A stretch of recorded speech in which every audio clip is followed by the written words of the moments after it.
Assalamualaikum warahmatullahi wabarakatuh. Apa kabar sahabat Al-Fatah yang dimuliakan Allah? Semoga kita dalam keadaan sehat, dilimpahkan rezekinya dan diberikan keberkahan dunia dan akhirat. Amin ya robbal alamin.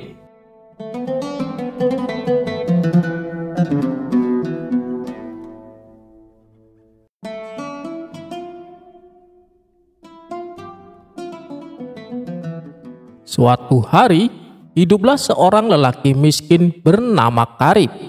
Ia adalah seorang ayah yang jujur dan pekerja keras, namun keberuntungannya belum berpihak kepadanya.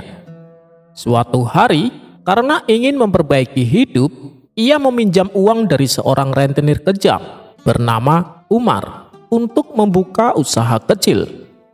Namun usaha Karim tidak berjalan lancar. Dagangannya sepi pembeli, dan dalam waktu singkat ia tak mampu membayar utangnya. Umar si rentenir tidak mau tahu. Dengan mata melotot dan wajah bengis, ia mendatangi rumah Karim sambil membawa 2 orang anak buahnya yang bertubuh besar bagaikan raksasa. Karim, waktumu sudah habis. Bayar utangmu sekarang, atau aku akan mengambil rumahmu, bentak si Umar. Karim gemetar. Tolong beri aku waktu Tuan Umar, aku akan berusaha lebih keras.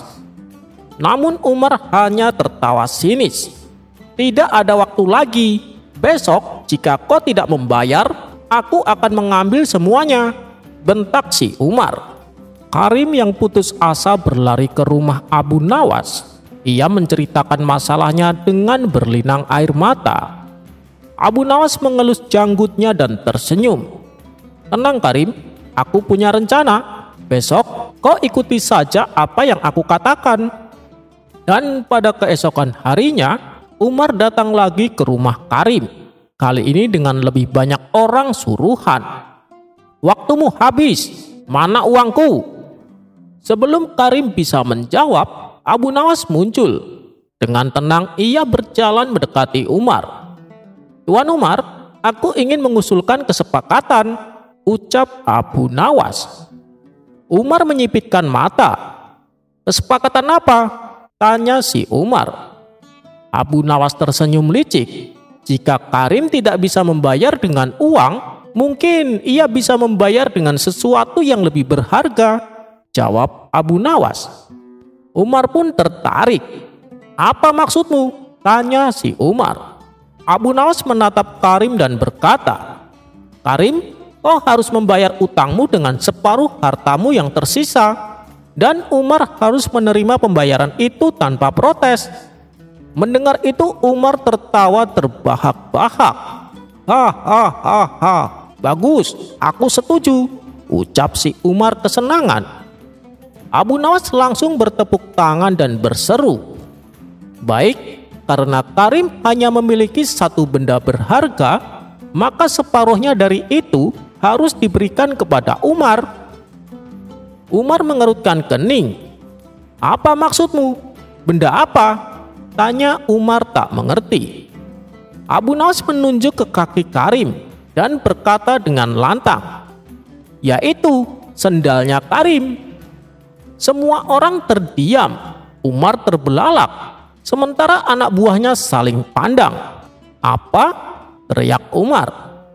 Abu Nawas tetap tenang. Sandal Karim adalah harta terakhirnya.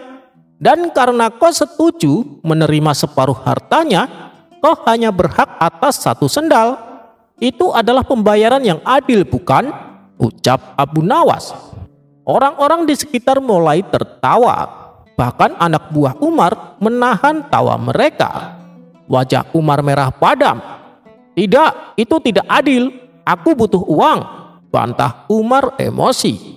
Abu Nawas menggeleng. Tuan Umar, kau sendiri yang setuju tadi. Jika kau tidak mau menerima pembayaran ini, maka kau melanggar kesepakatan. Penduduk kota yang mendengar kejadian itu mulai berkumpul dan ikut tertawa. Mereka berteriak, ambil saja sendalnya Umar, jangan serakah. Umar tak bisa berkata-kata. Ia merasa dipermalukan di depan banyak orang. Dengan wajah kesal, ia akhirnya berteriak, "Lupakan utangnya, aku tidak mau lagi berurusan dengan orang miskin ini." Ia pun pergi dengan wajah merah dan penuh amarah. Sementara orang-orang bersorak untuk Abu Nawas. Setelah rentenir pergi, Karim menangis bahagia dan berterima kasih kepada Abu Nawas. "Abu Nawas, kau telah menyelamatkanku. Aku tak tahu bagaimana harus membalasmu." Abu Nawas hanya terkekeh. "Cukup dengan satu sendalmu itu, aku sudah puas, Karim." Karim pun tertawa dan seluruh warga bersorak memuji kebijaksanaan Abu Nawas.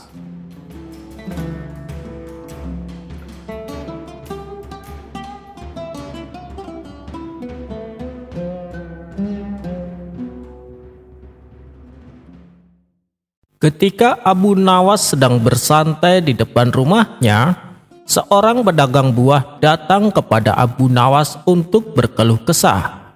Ia mengadukan buah dagangannya yang selalu dicuri monyet. "Tolong kami, Tuan Abu, kami sudah menggunakan segala cara, Tuan Abu, tapi si monyet susah sekali ditangkap," kata pedagang buah tersebut. "Oh, kalau itu sih soal mudah. Besok aku akan ke tokomu," balas Abu Nawas. Maka pada keesokan harinya, pergilah Abu Nawas ke tempat jualan si pedagang buah. "Apakah kau punya botol?" tanya Abu Nawas. "Ada, Tuan Abu," jawab si pedagang. "Sekarang masukkan satu buah ceri ke dalamnya dan pajang botol itu di tengah-tengah buah daganganmu," perintah Abu Nawas. Meski menuruti perintahnya tersebut, si pedagang merasa heran. Bagaimana mungkin perangkap seperti itu bisa untuk menangkap monyet yang nakal? "Ayo kita sembunyi supaya monyetnya datang kemari," kata Abu Nawas. Tak berselang lama, setelah mereka bersembunyi, datanglah monyet nakal tersebut untuk kembali mencuri buah-buahan. Melihat ada buah ceri dalam botol, si monyet menjadi penasaran. Ia mengira buah itu pasti sangat istimewa karena diletakkan di dalam botol kaca bening. Ia pun mencari cara agar bisa mendapatkan buah ceri tersebut. Setelah berusaha beberapa kali, monyet itu tahu bahwa ia bisa mendapatkannya dengan cara memasukkan tangannya lewat leher botol. Dan itulah yang dilakukannya. Di dalam botol, tangannya dikepalkannya memegang buah ceri tersebut. Namun, segera pula ia sadar bahwa tangannya yang menggenggam ceri kuat-kuat terlalu besar untuk ditarik keluar dari leher botol itu. Ketika monyet sudah masuk perangkap, Abu Nawas segera berlari dan menangkapnya. Monyet pun terkejut dan berusaha melarikan diri. Tapi karena tangannya terjebak di dalam botol, ia tak bisa lari kencang-kencang. Meski demikian, monyet itu tetap saja memegang erat buah ceri tersebut, yang membuat tangannya tidak bisa keluar dari botol. Akhirnya, Abu Nawas berhasil menyelesaikan tugasnya. Si monyet berhasil ditangkap dan dimasukkan ke dalam kandang. Melihat taktik Abu Nawas yang cerdik itu, si pedagang bertanya, "Wahai Tuan Abu, kenapa monyet itu tak mau melepaskan buah ceri dari genggamannya? Dengan begitu kan dia bisa terlepas dari jebakan botol." Abu Nawas menjawab, "Itulah sifat monyet. Dalam keadaan segenting apapun, dia tak akan melepaskan buah ceri yang menjadi tujuan utamanya." Mendengar perkataan Abu Nawas, si monyet berkata, "Huhu haha, huhu haha, huhu haha."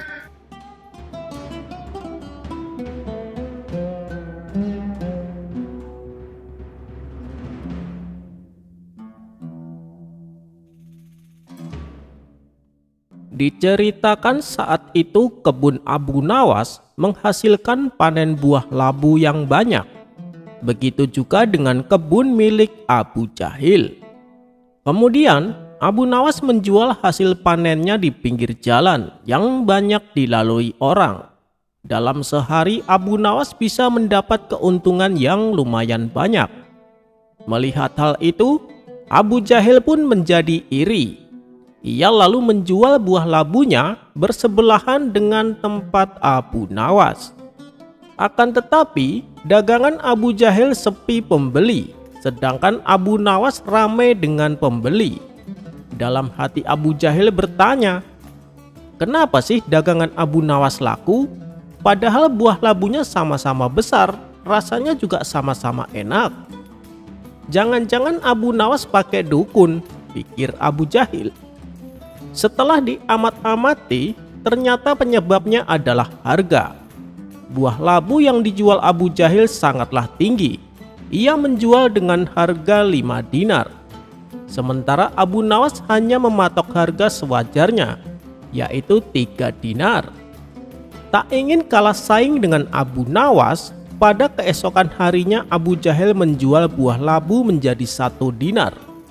Harga yang terbilang sangat murah, bahkan harga tersebut bisa membuatnya menjadi rugi. Tapi hal itu tidak diperdulikan oleh Abu Jahil, karena tujuannya cuma satu, yaitu agar membuat dagangan Abu Nawas tidak laku. Namun namanya saja Abu Nawas, ia mempunyai sejuta akal cerdik untuk menghadapi masalah tersebut. Tanpa menunggu lama, ia segera menghampiri tempat jualan si Abu Jahil. "Wahai Abu Jahil, bagaimana kalau buah labunya aku borong semua?" tanya Abu Nawas. Dengan tertawa penuh kemenangan, Abu Jahil berkata, "Boleh saja, kamu pasti tak mampu bersaing denganku kan?" ledek Abu Jahil. Sambil tersenyum Abu Nawas membalas, "Iya Abu Jahil, kau memang cerdik." Akhirnya Abu Jahil menjual semua buah labunya dengan harga 1 dinar per bijinya. Setelah menerima uang dari Abu Nawas, Abu Jahil kembali berkata, "Kali ini kau harus mengaku kalah Abu Nawas. Untuk hal lain kau boleh menang, tapi kalau soal dagang akulah yang paling cerdik." Mendengar pengakuan sombong Abu Jahil, Abu Nawas menanggapinya dengan senyum. Kemudian Abu Nawas kembali berjualan. Harga labu yang tadinya Abu Nawas dijual 3 dinar, kini dinaikkan menjadi 4 dinar. Karena tak ada lagi penjual buah labu selain Abu Nawas, orang-orang pun bersedia membelinya. Hal ini sontak membuat Abu Jahil terkejut. Ia pun tak bisa berbuat apa-apa, sebab semua buah labunya sudah diborong oleh Abu Nawas. "Sialan, ternyata Abu Nawas telah memperdayai aku lagi," gerutu Abu Jahil. Abu Nawas pun tersenyum bahagia karena dagangannya semakin laris.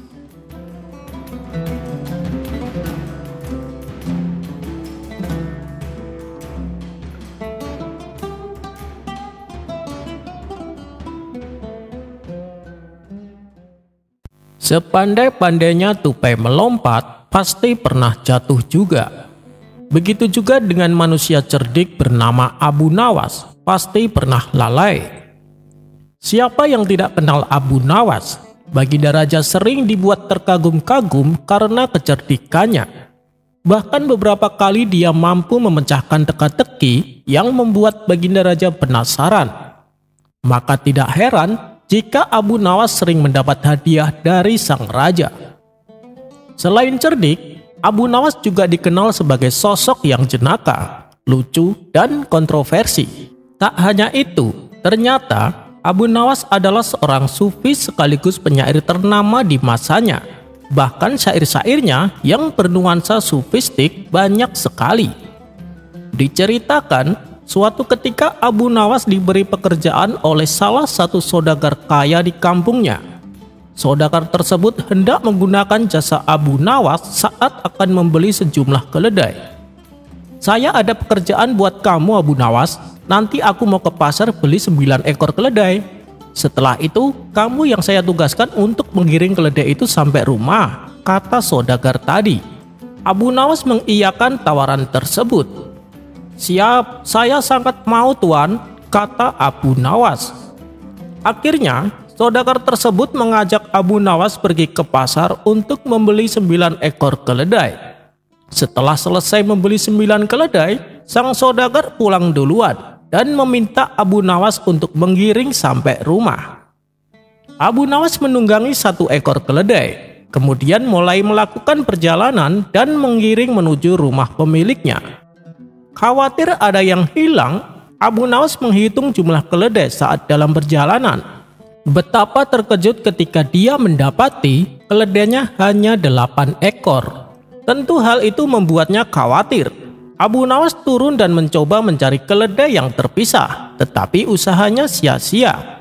Abu Nawas menghitung lagi keledai sebelum menunggangi, tapi anehnya keledainya lengkap 9 ekor. Akhirnya Abu Nawas menaiki seekor keledai dan kawan lainnya ia taruh di depan. Sembari meneruskan perjalanan, Abu Nawas kembali menghitung keledainya, dan kali ini jumlahnya kembali menjadi 8 ekor. Curiga ada yang mencuri, Abu Nawas turun dan membiarkan keledai-keledai itu, sementara dirinya bersembunyi di balik pohon untuk menyelidiki. Saat bersembunyi itu, Abu Nawas menghitung keledainya kembali, dan anehnya jumlahnya lengkap 9 ekor. Abu Nawas semakin heran. Abu Nawas menunggangi 1 ekor lagi dan meneruskan perjalanan, tetapi tampak di wajahnya seperti orang kebingungan. Beberapa saat kemudian, Abu Nawas bertemu dengan orang tua. "Kenapa kamu tampak kebingungan?" tanya orang tua tadi. "Bagaimana tidak bingung? Ada 1 keledai tiba-tiba menghilang. Saat kuhitung lagi, tiba-tiba muncul," kata Abu Nawas. Orang tua tadi tertawa terbahak-bahak, lalu meminta Abu Nawas turun untuk menghitungnya. Abu Nawas pun turun. Setelah dihitung, jumlahnya lengkap 9 ekor. Abu Nawas pun lega setelah mendapati keledainya lengkap. Akhirnya Abu Nawas menunggangi 1 keledai dan melanjutkan perjalanan. Beberapa langkah kemudian ia kembali menghitung keledai. Jumlahnya kembali berkurang 1 ekor. Kemudian Abu Nawas berteriak minta tolong. Akhirnya orang tua tadi menghampiri dan berkata, "Bagaimana keledaimu tidak kurang? Kamu hanya menghitung keledai di depanmu, sementara keledai yang kau tunggangi tidak kau hitung," kata kakek tua. Mendengar jawaban itu, Abu Nawas tersenyum dan bergumam, "Secerdik-cerdiknya orang, suatu waktu pasti pernah mengalami sial."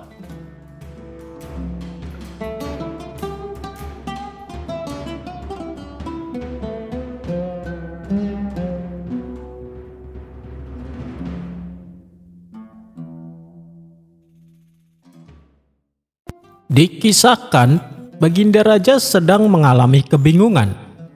Pasalnya ia belum juga menemukan sosok orang yang tepat untuk menjadi hakim istana. Meskipun sudah diadakan sayembara, tapi tak ada satupun peserta yang memenuhi persyaratan. "Kenapa tidak Abu Nawas saja, Paduka?" saran penasehat istana. "Dia tidak akan mau. Kalaupun diancam akan dihukum, pasti dia memilih untuk dihukum daripada menjadi hakim," jawab Baginda Raja. "Kalau begitu, tugaskan saja Abu Nawas untuk mencari calon hakim istana," ujar sang penasehat. "Benar juga katamu. Baiklah, cepat panggil Abu Nawas kemari," perintah Baginda Raja. Maka berangkatlah beberapa utusan istana menemui Abu Nawas di rumahnya. "Tuan Abu, Anda diperintah Paduka untuk menghadapnya sekarang," kata mereka. Awalnya Abu Nawas mengira dirinya dipanggil untuk menjadi hakim. "Bilang saja sama Paduka, aku tidak mau datang," jelas Abu Nawas. "Tenang Tuan Abu, tujuan Baginda Raja menyuruh Tuan Abu menghadap hanya untuk meminta saran," tutur mereka. "Saran? Saran apa?" tanya Abu Nawas. "Mengenai sosok yang pantas jadi hakim, dan Tuan Abu diperintahkan untuk mencari orangnya," jawab mereka.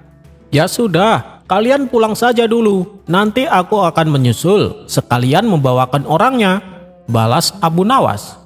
Singkat cerita, berangkatlah Abu Nawas ke istana bersama orang yang akan dijadikan hakim. Namun saat mereka berdua menghadap Baginda Raja justru tertawa terpingkal-pingkal. Ternyata yang membuat tertawa orang yang dibawa Abu Nawas tubuhnya kecil dan kerdil. "Kamu lucu, Abu Nawas, masa orang kerdil seperti dia malah dicalonkan jadi hakim?" kata Baginda Raja terus tertawa. "Dia mungkin terlihat kecil, Paduka, tetapi ingatlah, yang terbaik seringkali hadir dalam kemasan kecil," timpal Abu Nawas. Tawa Baginda Raja kembali pecah dan lebih kencang dari sebelumnya. "Baiklah Abu Nawas, saya akan bertanya kepada kawanmu itu. Apakah kamu kurang dihormati karena postur tubuhmu, sehingga kau ingin menjadi hakim supaya orang-orang mau menghormatimu?" tanya Baginda Raja. "Sebenarnya tidak, Paduka. Saya pikir itu justru sangat menguntungkan, karena saya bisa lebih dekat dengan rakyat tanpa harus menundukkan kepala," jawab kawan Abu Nawas tersebut. Untuk ketiga kalinya Baginda Raja dibuatnya tertawa. "Karena kau ingin jadi hakim, saya akan mengujimu dengan 2 pertanyaan. Pertanyaan pertama, mana yang lebih kau pilih, berbuat adil atau diberi uang?" tanya Baginda Raja. "Saya memilih diberi uang, Paduka," jawab kawan Abu Nawas. Sontak Baginda Raja kaget mendengarnya. "Kamu ini aneh, dari sekian banyak peserta yang ikut sayembara, rata-rata mereka menjawab pilih berbuat adil.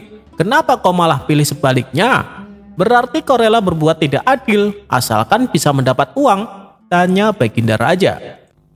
"Maksudnya bukan begitu, Paduka. Sifat jujur dan adil sudah melekat pada diri saya. Kenapa saya harus memilihnya? Sedangkan saya adalah orang miskin. Tentu saja saya pilih uang. Bukankah seseorang memilih sesuatu yang mereka tidak punya?" jelas kawan Abu Nawas. Mendengar penjelasan tersebut, Baginda Raja manggut-manggut sebagai tanda setuju. "Oh, begitu.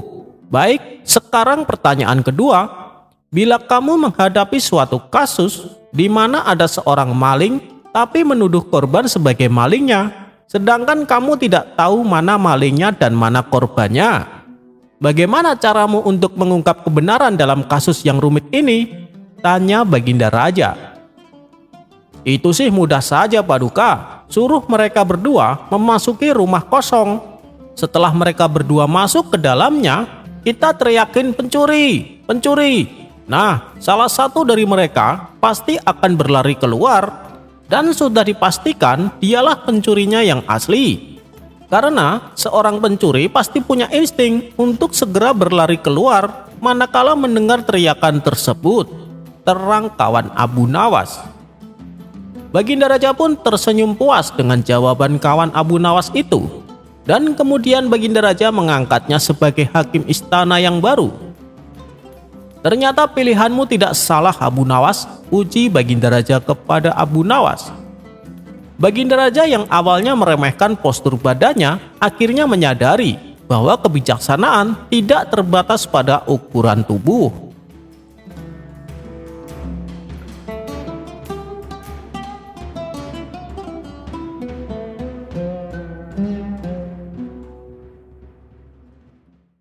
Suatu hari Baginda Raja mengundang 3 orang ilmuwan yang paling pintar di kota Baghdad.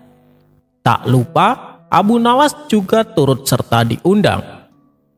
Kemudian Baginda Raja bertanya kepada 3 ilmuwan tersebut, "Penemuan apa yang sudah kalian ciptakan?" Ilmuwan pertama mengatakan bahwa ia sedang melakukan penelitian membuat benda yang ajaib. "Apa nama bendanya?" tanya Baginda Raja. "Saya belum memberinya nama, Paduka, tapi dengan penemuan saya nanti, orang-orang bisa berkomunikasi meskipun jaraknya berjauhan," kata ilmuwan pertama memberitahu. "Wah, hebat sekali. Kira-kira kapan benda itu bisa terwujud?" tanya Baginda Raja. "Saya akan usahakan secepatnya, Paduka," jawab ilmuwan pertama. "Baiklah, lalu bagaimana denganmu?" tanya Baginda Raja kepada ilmuwan kedua. "Saya sedang melakukan penelitian membuat benda yang tak kalah ajaibnya," jawab ilmuwan kedua. "Oh ya? Apa nama bendanya?" tanya Baginda Raja. "Maaf, Paduka, saya juga belum memberinya nama. Tapi yang pasti, dengan benda penemuan saya, nanti orang-orang bisa terbang seperti burung, kata ilmuwan kedua. Luar biasa. Kapan benda itu bisa terwujud? Tanya Baginda Raja. Ini membutuhkan waktu yang cukup lama, Paduka. Mengingat penemuan yang sedang saya teliti bukanlah penemuan sembarangan, ujar ilmuwan kedua. Bagus, kalau kau butuh apa-apa, bilang saja padaku. Lalu bagaimana denganmu? Tanya Baginda Raja kepada ilmuwan ketiga. Sama, Paduka, saya sedang melakukan penelitian, membuat benda yang sangat bermanfaat, jawab ilmuwan ketiga. Oh ya, apa kegunaan benda tersebut? Tanya Baginda Raja. Dengan benda yang saya teliti nanti, pada malam hari akan terang seperti siang hari. Ruangan istana akan terang benderang, jalanan kota Baghdad juga akan terang. Meskipun langit di atas masih gelap, kata ilmuwan ketiga memberitahu. Wah, sungguh menakjubkan. Sudahkah kau beri nama benda itu? Dan kira-kira kapan benda itu jadi? Tanya Baginda Raja. Karena ini masih tahap penelitian, saya belum memberinya nama, Paduka. Dan saya juga belum bisa memastikan kapan benda itu terwujud, kata ilmuwan ketiga. Dengan tersenyum Baginda Raja berkata kepada mereka, kalian semua memang ilmuwan yang pintar. Saya bangga dengan kalian, puji Baginda Raja. Ketiga ilmuwan tersebut juga saling memuji dengan penemuannya masing-masing. Sementara Abu Nawas yang sedari tadi duduk terdiam, tiba-tiba dikagetkan oleh sebuah pertanyaan. Wahai Abu Nawas, bagaimana denganmu? Apa yang sudah kau temukan? Ledek salah satu ilmuwan. Alah, paling-paling dia menemukan benda yang bisa membuat keledai bernyanyi, timpal ilmuwan lainnya. Spontan mereka pun tertawa terpingkal-pingkal. Begitu pula dengan Baginda Raja. Merasa dirinya dipermalukan, Abu Nawas segera mengeluarkan jurusnya. Penemuan kalian tidak ada apa-apanya bila dibandingkan dengan penemuanku, kata Abu Nawas. Oh ya, apa itu? Ledek mereka sambil tertawa. Aku bisa menciptakan sebuah benda yang super ajaib, di mana dengan benda tersebut orang-orang bisa berjalan menembus dinding. Bukan hanya menembus dinding, tapi juga bisa menembus besi dan kaca, tutur Abu Nawas. Seketika ilmuwan tersebut terkejut mendengarnya. Mana mungkin, itu sangat mustahil, dan kami juga tak pernah melihat kau melakukan sebuah penelitian, kata mereka.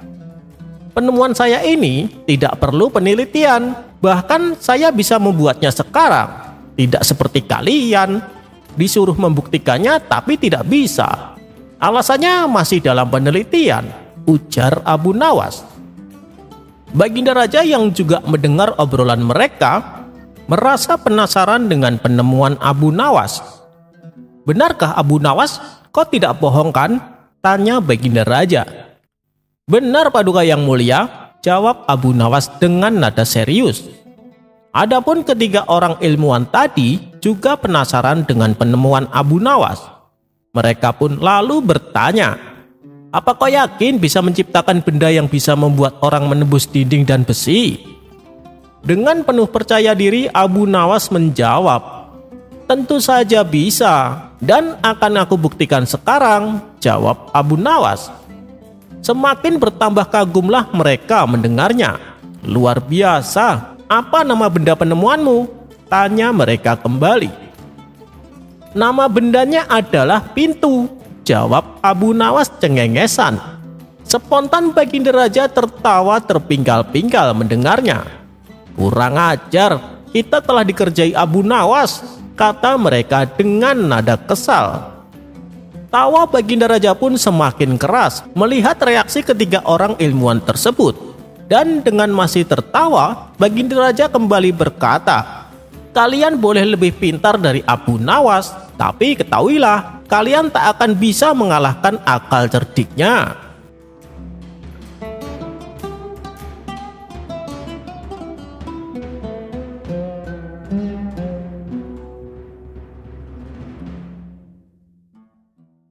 Pada suatu hari, Baginda Raja mengundang beberapa tokoh sufi untuk berkumpul di istananya.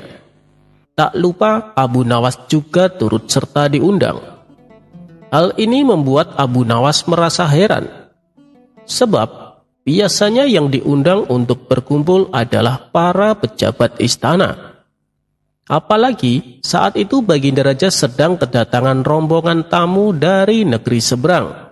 Karena penasaran, Abu Nawas pun memberanikan bertanya kepada Baginda Raja. "Ampun Paduka yang mulia, tidak biasa-biasanya Paduka mengundang kami para tokoh sufi. Emangnya ada masalah apa?" tanya Abu Nawas. "Begini Abu Nawas, saya ada satu pertanyaan. Bila saya tanyakan ke pejabat istana, pasti jawabannya sama saja. Maka dari itu saya ingin dengar pendapat kalian. Itulah kenapa saya mengumpulkan kalian di sini," jawab Baginda Raja. Mendengar hal itu, Abu Nawas pun mulai mengerti alasannya. Sebab Baginda Raja memang seringkali lebih tertarik dengan jawaban yang unik. Siapa lagi kalau bukan dari para tokoh sufi. Kemudian Baginda Raja pun mulai pertanyaannya kepada tokoh sufi yang pertama. "Bagaimana perasaanmu jika aku meninggal nanti?" tanya Baginda Raja. Sufi pertama seketika terkejut mendengar pertanyaan tersebut. Pertanyaan ini sepertinya sepele, tapi rawan jebakan. Salah-salah bisa kena hukuman, pikir sufi pertama. "Begini Paduka, tentu saja saya merasa kehilangan dan bersedih, karena Paduka adalah raja kami," jawab sufi pertama. "Jawabanmu tak ubahnya seperti pejabat istana. Tapi kalau mereka wajar menjawab demikian, sebab mereka takut bila raja yang baru akan memecat mereka dan diganti dengan orang lain.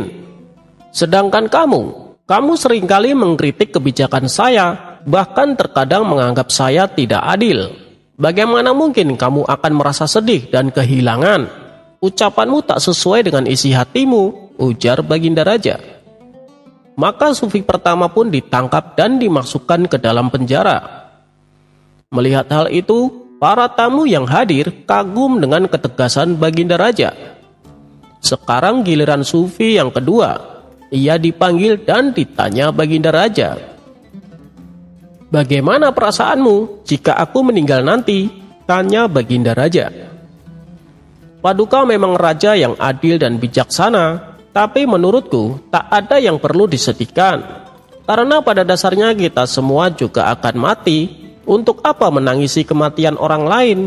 Sedangkan kematian kita sendiri kita belum tahu akan selamat atau tidak di akhirat kelak," jawab sufi kedua. "Jawabanmu memang benar. Tapi kamu sama sekali tidak punya rasa cinta pada rajamu. Sedangkan aku sudah berusaha sekuat tenaga memimpin negeri ini dengan adil dan bijaksana. Jadi selama ini kamu lebih memikirkan dirimu sendiri," tutur Baginda Raja. Baginda Raja pun menyuruh para pengawal untuk menangkap sufi kedua dan memasukkannya ke dalam penjara. Untuk kedua kalinya, Baginda Raja membuat kagum para tamunya yang dari negeri seberang. "Anda memang raja yang tegas dan bijaksana," uji salah satu tamunya. Setelah satu persatu tokoh sufi ditanya dan kesemuanya masuk penjara, kini tibalah giliran Abu Nawas. "Wahai Abu Nawas, bagaimana perasaanmu jika aku meninggal nanti?" tanya Baginda Raja. "Sebelum saya menjawab pertanyaan Baginda, bolehkah saya minta satu permintaan?" pinta Abu Nawas. "Apa permintaanmu?" tanya Baginda Raja. "Kalau sekiranya jawaban saya bisa memuaskan Paduka, saya minta supaya kawan-kawan saya dibebaskan dari hukuman," jawab Abu Nawas. "Baik, saya setuju. Tapi bila jawabanmu tidak membuatku puas, kamu akan dihukum 2 kali lipat lebih berat," balas Baginda Raja. Abu Nawas pun menyanggupi syarat tersebut.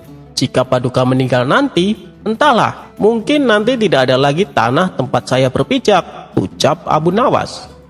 Mendengar jawaban tersebut, Baginda Raja langsung tersenyum. Meski sebenarnya ia masih bingung apa maksud sebenarnya dari jawaban Abu Nawas. Sesuai kesepakatan, kawan-kawannya yang juga tokoh sufi segera dibebaskan dan dipersilakan pulang. Begitu juga dengan para tamu undangan, mereka dipersilakan pulang oleh Baginda Raja. Tetapi ketika Abu Nawas hendak pulang, ia dicegah oleh Baginda Raja. "Abu Nawas, kamu jangan pulang dulu, ada sesuatu yang ingin aku tanyakan," titah Baginda Raja. Abu Nawas pun berjalan menghampirinya. "Ada apa lagi, Paduka?" tanya Abu Nawas. "Maksud dari jawabanmu tadi sebenarnya apa, Abu Nawas?" tanya Baginda Raja penasaran. "Maksud saya, jika Yang Mulia nanti meninggal dunia, aku tak sanggup lagi hidup di atas bumi ini. Ingin rasanya aku segera menyusul Paduka Yang Mulia," jawab Abu Nawas. "Wah, bagus sekali ya, Abu Nawas. Tapi lain kali, kalau sedang di tengah para tamu, bicaralah yang jelas supaya aku bisa paham. Jangan seperti tadi. Tidak elok rasanya kalau raja sampai jadi tontonan para tamu hanya karena tidak paham maksud lawan bicaranya," ujar Baginda Raja. Abu Nawas selalu diberi hadiah dan dipersilahkan pulang. Ketika ia berjalan meninggalkan istana, ternyata kawan-kawannya juga belum pulang. Mereka setia menunggu Abu Nawas di luar gerbang istana. "Woi, kenapa kalian masih di sini? Ayo kita pulang," ajak Abu Nawas. "Kami sengaja menunggumu, Abu Nawas, karena kami juga penasaran apa sih maksud jawabanmu. Itu saja kami masih bingung menafsirkan kalimatmu," ucap salah satu kawannya. Dengan tersenyum Abu Nawas berkata, "Ketika aku menjawab tidak ada lagi tanah tempat saya berpijak, padahal maksud jawabanku tadi adalah kalau nanti Baginda Raja meninggal dunia, kuperkirakan penggantinya akan jauh lebih rakus darinya, sehingga makin banyak tanah rakyat yang digusur, sampai-sampai kita tidak bisa berpijak lagi." Setelah mendapat penjelasan dari Abu Nawas, kawan-kawannya yang sesama tokoh sufi memuji akan kecerdasan dan kecerdikan Abu Nawas.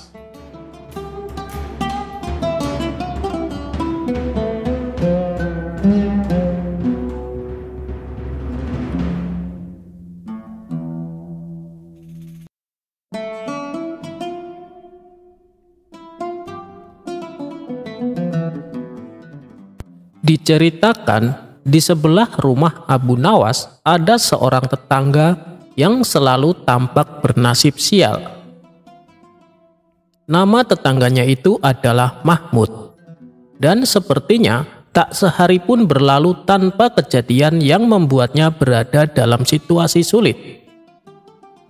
Mahmud dengan kepalanya yang selalu ditutupi sehelai kopiah selalu keluar dari rumahnya dengan pandangan gelisah. Orang-orang di kampung pun mulai mendengar berbagai kisah tentang kesialan Mahmud. Beberapa mengatakan bahwa dia sering kehilangan barang berharganya, sedangkan yang lain menyebutkan bahwa rencananya selalu berakhir dengan kegagalan. Suatu hari, Abu Nawas yang ingin memastikan kebenaran tentang nasib buruk Mahmud memutuskan untuk mengunjunginya. Ketika bertemu dengan Mahmud, Abu Nawas lalu bertanya, "Hei Mahmud, apa yang sebenarnya terjadi denganmu? Aku sering mendengar bahwa kamu selalu bernasib sial."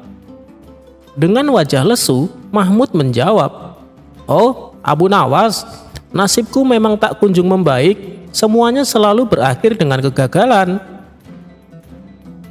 Abu Nawas berkata lagi, "Mungkin ada sesuatu yang bisa aku lakukan untuk membantumu. Ceritakan padaku kejadian terbaru yang membuatmu merasa bernasib sial." "Baru-baru ini aku memutuskan untuk mencari pekerjaan baru. Namun di hari pertama kerja aku malah salah jalan dan tersesat di ujung kota. Akhirnya aku terlambat dan kehilangan pekerjaan itu," ujar si Mahmud. Mendengar itu, sambil menggeleng-gelengkan kepalanya, Abu Nawas memutuskan untuk membantu Mahmud mengubah nasibnya. Bagaimana kalau kita mencoba sesuatu yang berbeda? Ayo buat rencana yang baik dan aku akan membantu melalui setiap langkahnya, ajak Abu Nawas. Setelah berpikir sejenak, Mahmud setuju untuk mencobanya. Abu Nawas kemudian mengajak Mahmud membuat rencana yang matang untuk mencari pekerjaan baru. Selang beberapa minggu, Mahmud melamar pekerjaan baru dengan rencana yang telah mereka persiapkan bersama. Kali ini segalanya berjalan dengan lancar. Mahmud tidak lagi tersesat di ujung kota, dan ia pun tiba tepat waktu di hari pertama kerja. "Lihat Mahmud, rencana kita berhasil bukan? Kegagalan itu hanya keberuntungan yang belum ditemukan," ucap Abu Nawas. Mahmud dengan senyum di wajahnya merasa beruntung memiliki tetangga seperti Abu Nawas yang membantunya mengubah nasibnya. Sejak saat itu, Mahmud tidak lagi dihantui oleh kesialan. Abu Nawas dengan kebijaksanaannya telah membantu tetangganya menemukan jalan menuju keberhasilan.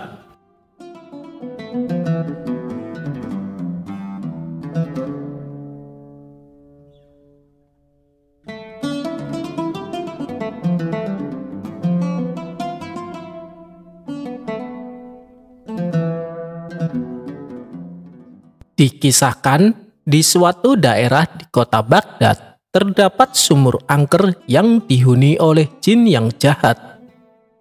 Setiap malam terdengar suara menakutkan dan suara-suara aneh yang berasal dari sumur tersebut. Meskipun demikian, kedalaman sumur tersebut hanya sekitar 1 meter dan tidak ada airnya sama sekali. Namun, karena saking angkernya, sehingga banyak warga sekitar tak berani mendekatinya. Suatu kali, datang seorang tamu ke rumah Abu Nawas. Dia bernama Abu Jahil. Kemudian ia mengadukan masalahnya tentang sifat sang istri yang sangat cerewet. "Gimana caranya Abu Nawas supaya istri saya tidak ngomel-ngomel terus?" tanya Abu Jahil kepada Abu Nawas. "Soal itu aku tidak tahu, istriku juga sangat cerewetnya." "Kalau soal itu aku tidak tahu, istriku juga sama cerewetnya," jawab Abu Nawas. "Waduh, masa kamu tidak tahu? Kamu kan terkenal cerdik Abu Nawas," ujar Abu Jahil. "Baiklah, kalau kamu mau, bawa saja istrimu ke sumur tua yang angker itu, lalu kamu jatuhkan dia ke dalamnya," saran Abu Nawas. "Maksudmu, sumur tua yang dihuni jin jahat itu?" "Waduh, bisa-bisa istriku malah mati tenggelam. Aku tidak mau Abu Nawas," tolak Abu Jahil. "Tenang, istrimu tidak akan tenggelam. Itu kan sumur kering, tidak ada airnya, dan dalamnya juga cuma 1 meter, jelas Abu Nawas. "Tapi apa mungkin bisa berhasil?" tanya Abu Jahil ragu-ragu. "Saya sendiri juga belum tahu Abu Jahil, tapi setidaknya istrimu akan bertemu jin jahat itu, dan pasti dia akan ketakutan. Mungkin saja karena rasa takutnya itu, sifat cerewet istrimu akan hilang," balas Abu Nawas. "Baiklah kalau begitu, besok saya akan ajak istriku ke sana," timpal Abu Jahil. Singkat cerita, pergilah Abu Jahil dan istrinya menuju sumur angker yang dimaksud. Sesampainya di sana, Abu Jahil segera mendekati bibir sumur tersebut. "Wahai istriku, lihatlah, di dalam sumur ada perhiasan emas," teriak Abu Jahil pura-pura kaget. Mendengar hal itu, sang istri tak sabar ingin ikut melihatnya. Setelah sang istri berdiri tepat di depan sumur, Abu Jahil langsung mendorongnya. Sang istri pun terjatuh ke dalam sumur itu. Bukannya berteriak ketakutan, sang istri malah ngomel terus-terusan tanpa berhenti. "Mana emasnya? Saya tidak melihatnya sama sekali," omel sang istri. Dan ketika jin penghuni sumur mencoba menakuti istri Abu Jahil, ia malah kena semprot omelannya. "Kamu pasti yang menyembunyikan emasnya kan? Cepat berikan padaku. Ayo cepat berikan," hardik istri Abu Jahil.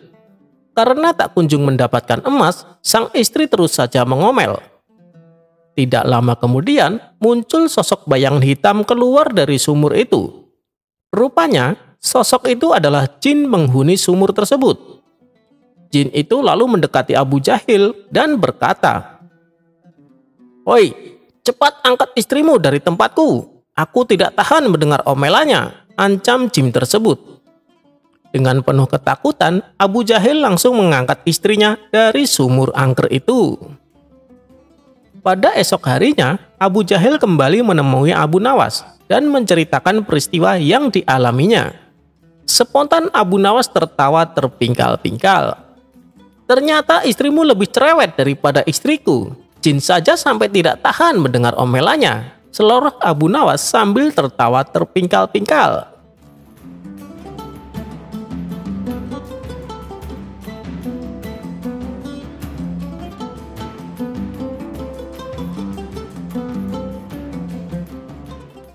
Kisah Abu Nawas sukarela masuk ke penjara. Baginda Raja mempunyai 2 orang putra. Yang pertama bernama Al-Amin dan yang kedua bernama Al-Ma'mun. Al-Amin ternyata sangat bodoh dan pemalas, sedang Al-Ma'mun terkenal rajin dan pintar dalam bidang ilmu sastra. Baginda Raja sangat menyukai Al-Ma'mun karena kecerdasannya tersebut. Ini tentu membuat sang permaisuri tidak suka, lantaran sang raja dianggap pilih kasih. Padahal keduanya sama-sama putranya. "Suamiku, kenapa kau tidak begitu menyayangi Al-Amin?" tanya sang permaisuri suatu ketika. "Suamiku, sebenarnya kalau mau, Al-Amin akan lebih menguasai ilmu sastra daripada saudaranya. Sebenarnya ia lebih cerdas, ia hanya malas saja," tutur permaisuri membela Al-Amin. "Apa buktinya?" tanya sang raja. "Baik, tidak lama lagi Baginda akan melihat buktinya," ucap permaisuri yakin. Pada suatu siang, sang permaisuri memanggil putranya Al-Amin. "Aku baru saja berdebat dengan ayahmu mengenai dirimu," kata sang permaisuri kepada putranya tersebut. "Aku tidak rela kamu dipandang sebelah mata dan dibanding-bandingkan dengan kakakmu. Karena itu, kamu harus bisa menandinginya. Mulai sekarang, kamu harus tekun mempelajari ilmu sastra supaya menjadi seorang penyair yang hebat." Sorenya Al-Amin pergi meninggalkan istana menuju ke sebuah tempat yang sunyi. Di tempat itulah ia mencoba mengasah pikiran yang bebal. Ia berusaha menulis bait-bait syair tanpa seorang guru atau tanpa bimbingan siapapun. Beberapa minggu kemudian, setelah merasa mampu menguasai ilmu sastra dan menulis bait-bait syair, Al-Amin pulang ke istana. "Jadi kamu sekarang sudah bisa menulis syair, putraku?" tanya sang permaisuri ketika menyambut kedatangan putranya tersebut dengan gembira. "Sudah," jawab Al-Amin. "Kalau begitu, biar besok aku panggil Abu Nawas untuk menguji karya syairmu." Esoknya pagi-pagi sekali Abu Nawas sudah muncul di istana memenuhi panggilan sang permaisuri. "Abu Nawas, coba kamu dengarkan karya syair putraku ini," kata sang permaisuri dengan bangga. "Baik, silahkan," kata Abu Nawas. Al-Amin lalu membacakan beberapa bait syair sebagai berikut. "Kami adalah keturunan Bani Abbas, kami duduk di atas kursi." Abu Nawas hampir tidak sanggup menahan tawanya mendengar syair tersebut. "Bagaimana?" tanya Al-Amin kepada Abu Nawas. "Ya begitulah, kalian memang dari keturunan yang mulia," jawab Abu Nawas ngeledek. "Tapi coba teruskan." "Kami berperang dengan pedang dan tombak pendek." "Syair macam apa itu?" celetuk Abu Nawas yang sudah tidak mau berbasa-basi lagi. Al-Amin marah sekali mendengar cemooh Abu Nawas tersebut. Ia lalu menyuruh seorang pasukan istana untuk menangkap dan memasukkan Abu Nawas ke dalam penjara. Selama beberapa hari Abu Nawas tidak pernah muncul di istana, sehingga raja merasa rindu. Belakangan sang raja mendengar kabar bahwa Abu Nawas dimasukkan penjara oleh Al-Amin. Ia kemudian mengajak putranya itu ke penjara untuk menjenguk Abu Nawas. "Kenapa kamu memenjarakannya?" tanya sang raja. Al-Amin kemudian menceritakan semuanya. "Yang sangat menyakitkan, ia telah berani mencemooh syair karyaku, ayahanda," kata Al-Amin. "Tentu saja, karena memang karya syairmu jelek," balas raja. "Dia itu kan memang seorang penyair hebat," jadi bisa menilai mana karya syair yang bagus dan yang tidak bagus. Lagi pula, apa yang ia katakan itu jangan kamu anggap sebagai ejekan, melainkan sebuah kritikan yang harus kamu terima dengan lapang dada. Lanjut sang raja menasehati. Baik, kalau begitu beri lagi aku kesempatan untuk memperbaiki karya syairku, kata Al-Amin sambil beranjak pergi. Untuk kedua kalinya, Al-Amin pergi ke tempat yang sepi, guna mengasah pikiran dan mendalami ilmu sastra agar bisa menulis syair yang benar-benar bagus, tidak seperti sebelumnya. Dan beberapa pekan kemudian, ia sudah pulang ke istana. Esoknya pagi-pagi sekali, Baginda Raja, Abu Nawas, dan beberapa penyair sudah berada di istana. Rupanya pertemuan itu sudah diatur oleh sang permaisuri. Beliau ingin mereka mendengarkan syair karya putranya yang baru saja pulang mendalami ilmu sastra. Dengarkan karya syair putraku Al-Amin, kata sang permaisuri. Baik, silahkan, sahut Abu Nawas. Al-Amin pun mulai membaca syair karyanya. Hei binatang yang duduk bersimpuh, rasanya tidak ada yang setolol kamu. Kamu seperti hidangan kinapa yang diolesi dengan minyak biji hardal dan minyak sapi yang kental, seperti warna seekor kuda belang. Begitu selesai mendengar syair tersebut, Abu Nawas langsung bangkit dan hendak berlalu dari tempatnya. Woi, mau kemana kamu Abu Nawas? Tanya sang raja. Saya lebih suka balik ke penjara saja daripada mendengar syair macam ini. Toh sebentar lagi putramu ini pasti menyuruh penjaga membawaku ke sana, jawab Abu Nawas. Raja tertawa terpingkal-pingkal mendengar jawaban dari Abu Nawas itu. Sementara sang permaisuri hanya bisa duduk bengong. Kini ia sadar dan yakin bahwa putranya Al-Amin memang tak pandai membuat syair.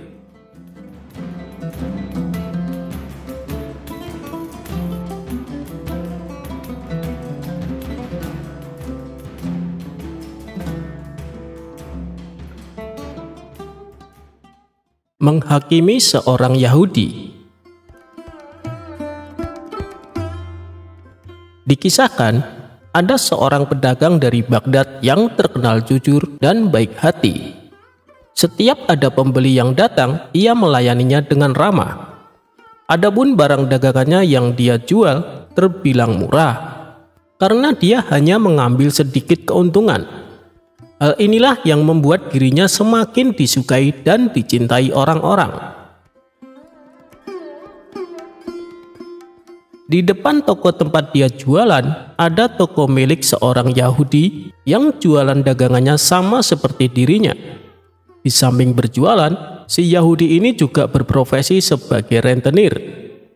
Dia orangnya kejam dan tidak kenal ampun, sehingga banyak orang-orang yang sangat membencinya karena ia menjual barangnya dengan harga yang sangat tinggi dan selalu memaksa kepada para pembeli.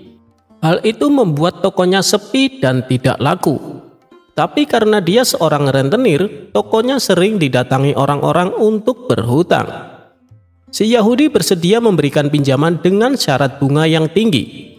Dan apabila tak mampu membayar tepat waktu, maka rumah si peminjam akan disita menjadi miliknya. Sifat kejamnya membuat ia semakin kaya raya, karena banyak orang yang tak mampu mengembalikan dan merelakan tempat tinggalnya disita oleh si Yahudi. Suatu hari, pedagang yang baik hati ini membutuhkan modal untuk memperbesar usahanya. Ia pun mendatangi si Yahudi untuk meminjam uang. Si Yahudi yang sudah lama memendam rasa benci menggunakan kesempatan ini untuk berbuat jahat. Ia tak meminta rumah sebagai jaminan, tapi meminta sesuatu yang di luar nalar. Aku bersedia meminjamkan uang kepadamu, tapi dengan syarat. Kau harus mengembalikannya 2 kali lipat. Dan apabila kau tidak bisa mengembalikan tepat waktu, maka sebagai gantinya aku berhak memotong daging bagian mana saja dari tubuhmu yang aku inginkan, seberat 1 kilo. Kata si Yahudi. Mendengar syarat yang diterapkan itu, si pedagang terkejut dan heran. Kenapa harus daging tubuhku? Bukankah biasanya kamu meminta rumah yang jadi jaminannya? Tanya si pedagang. Kalau kau tidak mau ya sudah, aku juga tidak memaksamu, balas Yahudi dengan ketus. Karena sedang sangat membutuhkan uang, si pedagang terpaksa menerima syarat tersebut. Lalu dibuatlah surat perjanjian antara keduanya. Surat perjanjian itu lalu dipegang oleh si Yahudi. Seiring berjalannya waktu, beberapa bulan kemudian, nasib naas dialami si pedagang. Ia mengalami kebangkrutan. Barang dagangannya banyak yang tidak laku. Dan hari yang ditentukan pun tiba. Si pedagang tak mampu mengembalikan uang pinjamannya. Sesuai dengan surat perjanjian, kau harus memberikanku 1 kilo daging dari bagian mana saja dari tubuhmu, kata si Yahudi. Bagaimana kalau masalah ini kita selesaikan ke pengadilan? Karena permintaanmu ini tak wajar, usul si pedagang. Si Yahudi pun menyetujuinya. Maka berangkatlah mereka berdua menghadap Tuan Hakim. Di depan Tuan Hakim, Yahudi menyerahkan selembar surat perjanjian yang telah disepakati mereka berdua. Tuan Hakim, saya meminta hak saya sesuai perjanjian. Tapi sepertinya dia enggan memenuhinya, kata si Yahudi mengadu. Lantas, daging bagian mana yang kau inginkan? Tanya Tuan Hakim. Aku menginginkan daging bagian lehernya, jawab si Yahudi. Tentu saja jawaban si Yahudi membuatnya terkejut. Itu sama saja si Yahudi menginginkan kematian si pedagang. Kalau Tuan Hakim menolak, ia akan dianggap tidak adil. Karena ada bukti surat perjanjian yang telah disepakati keduanya. Sedangkan kalau Tuan Hakim mengabulkan, nyawa si pedagang akan melayang. Lantaran bingung memecahkan perkara tersebut, Tuan Hakim sengaja menunda-nunda keputusannya sampai berhari-hari. Berharap si Yahudi akan mengurungkan niat buruknya. Akan tetapi, si Yahudi tidak terima. Setiap hari ia selalu mengingatkan Tuan Hakim untuk secepatnya memutuskan dan memberikan haknya. Kasus ini pun menjadi bahan perbincangan di seluruh Baghdad. Ketika Abu Nawas mendengar hal ini, ia segera mendatangi pengadilan menemui Tuan Hakim. Maaf Tuan Hakim, perlihatkanlah surat perjanjian itu kepadaku, pinta Abu Nawas. Tuan Hakim pun memberikan surat perjanjian tersebut. Setelah Abu Nawas menerimanya, ia mulai mempelajari isi dari surat itu. Sejenak Abu Nawas terdiam. Ia mencari solusi yang tepat untuk memecahkan masalah ini. Tidak berapa lama kemudian, Abu Nawas pun mendapatkan jawabannya. Tuan Hakim, aku akan membantumu menyelesaikan kasus ini. Sekarang panggillah si pedagang dan si Yahudi itu, kata Abu Nawas. Singkat cerita, datanglah si pedagang yang baik hati dan orang Yahudi ke pengadilan. Abu Nawas lalu bertanya kepada si pedagang, apakah sewaktu menulis surat perjanjian kau setuju dan mengizinkan kalau si Yahudi memotong 1 kilo daging dari bagian mana saja tubuhmu yang diinginkannya? Si pedagang pun menjawab, iya Tuan Abu. Lalu, apa yang kau harapkan dengan kasus ini? Tanya Abu Nawas kembali. Aku hanya ingin keputusan yang terbaik. Itu saja Tuan Abu, jawab si pedagang pasrah. Setelah bertanya kepada si pedagang, Abu Nawas lalu berkata kepada Tuan Hakim, wahai Tuan Hakim, izinkanlah aku menjadi hakim untuk memutuskan kasus yang satu ini, pinta Abu Nawas. Silahkan Abu Nawas, sekarang kau yang menjadi hakimnya, jawab Tuan Hakim. Menurut saya, tidak ada keraguan di dalam surat perjanjian ini. Si Yahudi berhak menuntut haknya. Mau tidak mau, si pedagang harus merelakan 1 kilo daging dari bagian tubuhnya. Dan itu harus dilakukan saat ini juga, kata Abu Nawas. Tuan Hakim kaget mendengarnya. Ia tak menyangka kalau Abu Nawas justru membela si Yahudi. Begitu juga dengan si pedagang, ia mengira akan dibela Abu Nawas, namun justru sebaliknya. Sedangkan si Yahudi merasa senang karena dendamnya kepada si pedagang akan terbalaskan. Lalu, bagian tubuh mana daging yang kau inginkan? Tanya Abu Nawas kepada si Yahudi. Saya menginginkan bagian lehernya, jawab si Yahudi dengan entengnya. Baik, keinginanmu dikabulkan. Wahai Tuan Hakim, ambilkanlah pisau untuknya, perintah Abu Nawas. Dengan berat hati Tuan Hakim memberikan pisau kepada si Yahudi. Betapa senangnya si Yahudi, karena tidak lama lagi si pedagang akan mati di tangannya. Kemudian Abu Nawas kembali berkata kepada si Yahudi, kamu boleh memotongnya sekarang, tapi ingat kau harus memotongnya sesuai surat perjanjian, yaitu tepat 1 kilo daging. Tidak boleh lebih, tidak boleh kurang. Dan jika ternyata daging yang kamu potong beratnya tidak sesuai surat perjanjian, maka sebagai hukumannya kamu harus dibunuh dan semua harta kekayaanmu akan disita oleh negara. Spontan si Yahudi kaget mendengar itu. Sesuatu hal yang tidak mungkin bisa dilakukan, sebab dia diperbolehkan memotong hanya 1 kali. Mana mungkin ia bisa memotong daging tepat 1 kilo? Si Yahudi pun terdiam untuk beberapa lama. Kenapa kau diam saja? Bukankah keinginanmu sudah dikabulkan? Tanya Abu Nawas. Saya tidak bisa melakukannya, Tuan Abu. Lebih baik saya mencabut tuntutan saya, kata si Yahudi ketakutan. Baiklah, kalau begitu kasus ini saya nyatakan ditutup, tegas Abu Nawas. Si Yahudi pun pulang dengan perasaan kecewa. Sementara Tuan Hakim memuji kecerdasan Abu Nawas. Ia memutuskan permasalahan tanpa harus menghilangkan hak si Yahudi, namun juga tidak merugikan si pedagang. Terima kasih Tuan Abu, Anda telah menyelamatkan saya. Awalnya saya mengira Tuan Abu berpihak kepada si Yahudi. Ternyata saya salah menilai. Maafkan saya Tuan Abu, kata si pedagang dengan penuh bahagia. Akhirnya si pedagang pun lolos dari kematiannya.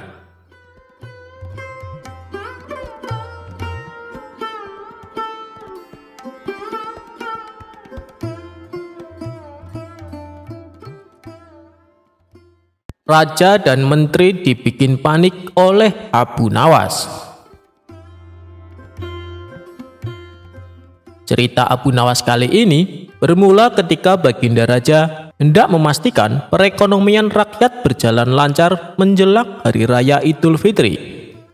Ia pun memerintahkan Menteri Perdagangan Al-Mukarram Syekh Abdillah Ihsanuddin Al-Samarkandi untuk memantau pasar.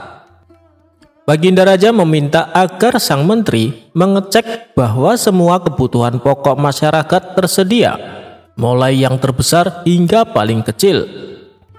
Satu saja bahan pokok tidak ada di pasar, maka itu akan jadi gorengan politik sampai pelosok desa, bahwa raja tidak becus memimpin Baghdad. Pastikan gula tersedia di pasar, harga garam murah, gandum tidak kurang. Pokoknya Anda cek semua kebutuhan pokok masyarakat, titah Baginda Raja kepada Menteri Ihsanuddin.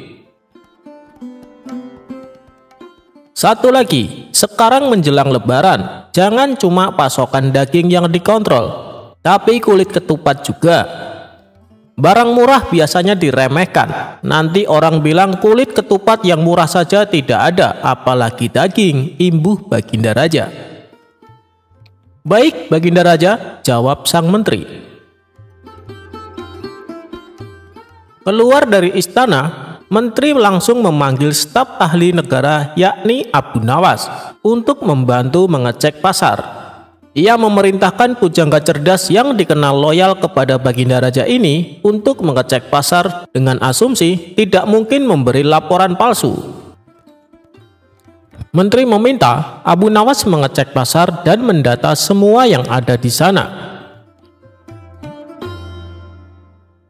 Pastikan semua kebutuhan pokok rakyat tersedia dan tidak ada yang menimbun barang, pintanya. Alangkah bahagianya Abu Nawas ketika berada di pasar. Ia melihat semua kebutuhan rakyat tersedia. Rakyat gembira di bawah kepemimpinan Baginda Raja. Gula menumpuk, garam tersedia, gandum murah, daging apa saja ada. Pokoknya Baghdad di bawah Baginda Raja benar-benar mencerminkan kemakmuran. Abu Nawas juga mengecek kulit ketupat sesuai pesan menteri. Benar juga, jika kulit ketupat saja tidak ada di pasar, bagaimana dengan kapulaga dan bawang bombay? Dengan wajah ceria, Abu Nawas kembali ke istana menteri untuk melaporkan hasil surveinya. Wah, Baghdad tersenyum di bawah kepemimpinan Baginda Raja dan Menteri Ihsanuddin. Jelasnya, semua kebutuhan pokok tersedia. Bagaimana dengan garam, gandum, gula? Tanya Ihsanuddin untuk menambah keyakinannya. Ada, Tuan Menteri, jawab Abu Nawas lagi. Daging? Tanya Menteri makin penasaran. Daging banyak, semua halal, ucap Abu Nawas meyakinkan Menteri. Bagaimana dengan kulit ketupat? Ingat, ini musim lebaran, kata Menteri kembali bertanya. Nah, untuk kulit ketupat sudah saya cek di semua pasar. Kulit ketupat kosong, ungkap Abu Nawas. Mendengar jawaban Abu Nawas, Menteri Ihsanuddin kaget luar biasa. Tanpa bertanya lagi, dia bergegas menuju istana dan menyampaikan laporannya agar Baginda Raja senang. Sesampainya di istana, si menteri segera melaporkan kepada raja. Baginda, ada kabar baik dan juga ada kabar buruk. Baginda mau dengar yang mana dulu? Ucap sang menteri. Apa kabar baiknya? Tanya Baginda Raja. Semua kebutuhan pokok tersedia di pasar, jawab sang menteri. Kabar buruknya? Tanya lagi Baginda Raja dengan penuh rasa penasaran. Kabar buruknya hanya kulit ketupat yang tidak ada di pasaran, entah hilang dari pasaran atau ada yang menimbun, kata menteri yakin. Mendengar jawaban menterinya, Baginda Raja mengerahkan serdadunya untuk menebang pelepah kurma sebanyak mungkin, lalu membuat kulit ketupat ramai-ramai. Ia ingin membanjiri pasar dengan kulit ketupat agar para penimbun kulit ketupat kecelek dan rugi besar. Tapi Baginda Raja tidak puas. Dia langsung terjun ke pasar hari itu juga mengecek kebutuhan pokok. Betapa kagetnya Baginda Raja karena di pasar ternyata banyak orang menjual kulit ketupat. Bagaimana ini Pak Menteri? Di pasar ternyata banyak kulit ketupat dijual, tanya Baginda Raja keheranan. Menteri Ihsanuddin juga kaget. Tapi tadi kata Abu Nawas, di semua pasar kulit ketupat hilang, tidak ada di pasaran, jelasnya terbata-bata. Dia lalu berteriak memanggil Abu Nawas. Abu Nawas, tadi kamu bilang kulit ketupat tidak ada, hilang dari pasaran. Bagaimana ini? Kok ternyata banyak? Tanya menteri dengan nada emosi. Benarkah itu? Tanya Baginda Raja sambil memandang tajam Abu Nawas. Pujangga Baghdad ini dengan tenang mengambil beberapa kulit ketupat dari pedagang, lalu menyerahkan kepada Menteri Ihsanuddin dan Baginda Raja. Silahkan dipencet, tuan-tuan, kata Abu Nawas dengan suara merendah. Apa maksudmu? Tanya Baginda Raja. Apakah semua kulit ketupat itu kosong? Tanya balik Abu Nawas. Ya, benar, semua kosong, jawab Baginda Raja dan menteri berbarengan. Nah, itulah yang tadi saya sampaikan kepada menteri. Tadi saya katakan di semua pasar kulit ketupat kosong. Lalu salah saya di mana? Tegas Abu Nawas menjelaskan. Abu Nawas! Teriak Menteri Ihsanuddin. Nah, begitulah cerita Abu Nawas tentang kulit ketupat yang kosong di pasaran, sehingga membuat menteri dan Baginda Raja panik.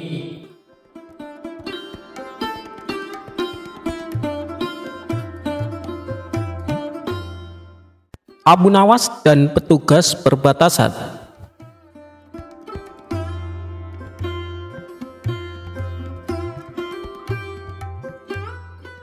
Setiap orang di negeri Irak, mulai dari anak-anak hingga dewasa, mengenal siapa Abu Nawas. Seperti kali ini, warga desa merasa keheranan karena Abu Nawas setiap minggu tampak melakukan perjalanan dari desanya ke desa tetangga, sudah masuk dalam wilayah kerajaan lain. Seperti biasanya, awal minggu pada suatu bulan, dini hari Abu Nawas telah keluar rumahnya yang sangat sederhana. Di samping rumah sederhana tersebut terdapat kandang kuda yang penghuninya kerap berganti-ganti. Pada dini hari itu, Abu Nawas bersiap-siap melakukan perjalanan menuju desa tetangganya sambil menunggangi kuda. Keesokan harinya, biasanya dia akan pulang ke desanya di negeri Irak tersebut sambil membawa banyak barang. Tentu saja, kebiasaan Abu Nawas ini menimbulkan pertanyaan bagi Pak Hamid tetangganya.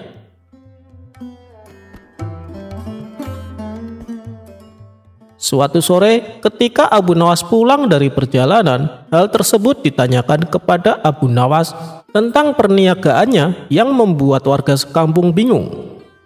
"Hei Abu Nawas, kemanakah engkau beberapa waktu ini? Kalau memang engkau memiliki perniagaan yang baik, tolonglah kau ajak kami," kata Pak Hamid. "Ada Pak, dan kukira tidak ada yang mau berniaga sepertiku," jawab Abu Nawas. Bulan pun berganti bulan. Akhirnya Abu Nawas diduga telah melakukan perdagangan yang dilarang oleh kerajaan. Pada bulan berikutnya, Abu Nawas berniat melakukan perdagangannya. Ia pun harus melalui perbatasan dengan kerajaan tetangga. Si Fulan, petugas penjaga pintu perbatasan, memeriksa seluruh barang bawaan Abu Nawas. Namun tidak ditemukan satu barang pun yang mencurigakan. Hanya ditemukan bekal dan beberapa keping uang. Keesokan harinya, kembali si Fulan berjumpa Abu Nawas di perbatasan. Kali ini Abu Nawas membawa banyak sekali barang yang semuanya dilengkapi dengan dokumen yang diperlukan. Si Fulan tidak dapat membuktikan perihal dugaan perdagangan Abu Nawas yang terlarang. Bahkan karena seringnya mereka bertemu, hubungan keduanya semakin akrab hingga akhirnya si Fulan dipindahkan dari tempat kerjanya. Pada suatu hari, keduanya bertemu kembali di suatu kesempatan yang tidak terduga. Si Fulan sekarang bukan lagi seorang penjaga perbatasan. Dia telah pensiun dari pekerjaan itu. Abu Nawas sekarang sudah dikenal sebagai seorang saudagar yang dermawan dan berhasil. Pertemuan itu akhirnya dilanjutkan dengan jamuan makan oleh Abu Nawas. Dalam kesempatan tersebut, masing-masing bercerita tentang pengalaman yang telah mereka hadapi selama lebih kurang 20 tahun tidak bertemu. "Usaha apa yang telah engkau lakukan di masa lalu, saudaraku? Karena aku mengetahui kau tak membawa cukup uang. Tetapi ketika engkau pulang, tak hanya keperluan makanan, barang lainnya pun kau bawa setelah pulang dari perdagangan yang tidak sampai sehari semalam engkau lakukan," tanya si Fulan. Mendengar hal tersebut, Abu Nawas pun tertawa sambil mengingat kembali kebiasaan masa mudanya. "Sebenarnya sangat mudah, saudaraku. Untuk mencari bukti tak perlu harus memeriksa semua barang bawaanku. Seperti yang engkau ketahui, bahwa aku senantiasa pergi dengan mengendarai kuda. Tetapi ketika pulang, aku hanya berjalan kaki, dan disitulah usahaku," kata Abu Nawas. Mendengar penjelasan Abu Nawas, akhirnya si Fulan mengerti bahwa di masa itu Abu Nawas menjual kuda-kudanya di negeri tetangga dan pulangnya dia tukarkan dengan barang-barang lainnya. Abu Nawas nyebur ke sungai. Kali ini cerita antara Abu Nawas dan Abu Jahal. Bermula dari Abu Nawas pagi-pagi berangkat sholat subuh berjamaah di masjid. Setelah itu ia mencari kayu bakar di hutan. Di perjalanan Abu Nawas berpapasan dengan Abu Jahal. "Mau kemana Abu Nawas?" tanya Abu Jahal. "Mau cari kayu di hutan," jawab Abu Nawas. "Ayo kita berangkat bersama-sama." "Aku juga mau mencari kayu di hutan," terang Abu Jahal. Abu Nawas pun melanjutkan perjalanannya dengan ditemani Abu Jahal. Ketika mereka berjalan melewati pinggir sungai, tiba-tiba Abu Nawas tergelincir dan hampir jatuh. Namun, untunglah ada Abu Jahal di sampingnya. Abu Jahal langsung menarik tangan Abu Nawas, sehingga Abu Nawas tidak jatuh ke sungai. "Terima kasih Abu Jahal atas pertolonganmu," kata Abu Nawas. Tidak disangka Abu Jahal malah tertawa terpingkal-pingkal. "Lihatlah wajahmu yang lucu itu. Aku tidak bisa membayangkan apabila kamu terjatuh ke sungai. Pastinya akan basah kuyup," ucap Abu Jahal sambil tertawa makin keras. Sementara Abu Nawas hanya diam. Dia tidak mungkin marah kepada Abu Jahal yang baru saja menolongnya. Sejak saat itu, setiap bertemu Abu Nawas, Abu Jahal selalu mengungkit-ungkit kejadian tersebut. Bahkan saat keduanya nongkrong di warung, Abu Jahal terus menceritakan dan membesarkan hal tersebut, sampai-sampai membuat Abu Nawas merasa sangat malu. Sebulan pun berlalu. Akhirnya Abu Nawas tidak tahan lagi. Ia pun mendatangi rumah Abu Jahal. "Hei Abu Jahal, ikutlah denganku," ajak Abu Nawas. "Mau kemana memangnya?" tanya Abu Jahal. "Sudah, pokoknya ikut saja," balas Abu Nawas. Mereka berdua lantas pergi ke suatu tempat. Rupanya Abu Nawas mengajak ke sungai yang dulu dirinya pernah diselamatkan oleh Abu Jahal. Setibanya di sana, dengan masih berpakaian lengkap, Abu Nawas langsung menjatuhkan diri ke sungai. Dalam keadaan basah kuyup, Abu Nawas berkata, "Lihatlah, aku sekarang sudah basah kuyup, seperti jika engkau tidak menolongku. Jadi berhentilah mempermalukanku di depan orang-orang," pinta Abu Nawas. Abu Jahal yang mulai menyadari kekeliruannya segera meminta maaf kepada Abu Nawas.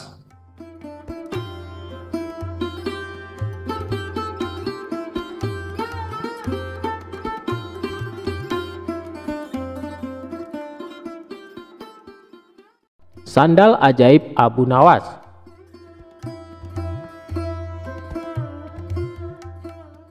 Suatu hari, Abu Nawas berangkat menuju pasar untuk berjualan mencari rezeki tambahan.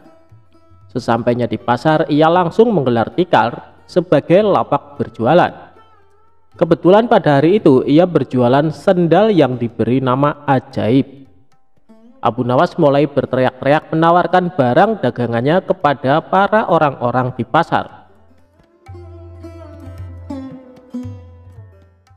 "Sandal ajaib, sandal ajaib, sandal ajaib," teriak Abu Nawas berkali-kali di pasar.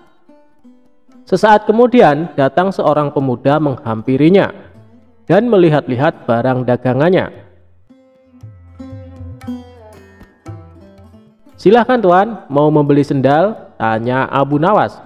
"Ya, apakah ini sendal ajaib?" tanya pemuda. "Tentu saja tuan," jawab Abu Nawas. "Saya ingin mencari sendal yang bisa merubah hidupku yang miskin ini," kata pemuda itu. "Apa maksud tuan?" tanya Abu Nawas lagi. "Saya ini sudah lama hidup miskin dan ingin sekali kaya raya. Saya ingin membeli barang yang bisa memberikan saya keberuntungan," kata pemuda tersebut.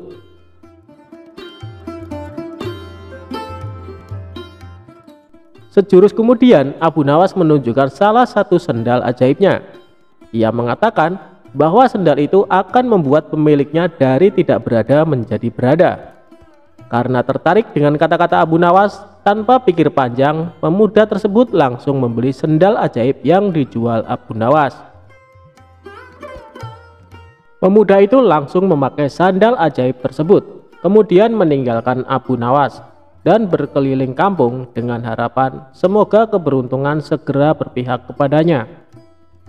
Pemuda tersebut terus-menerus berjalan mengitari kampung-kampung dengan menggunakan sandal ajaibnya.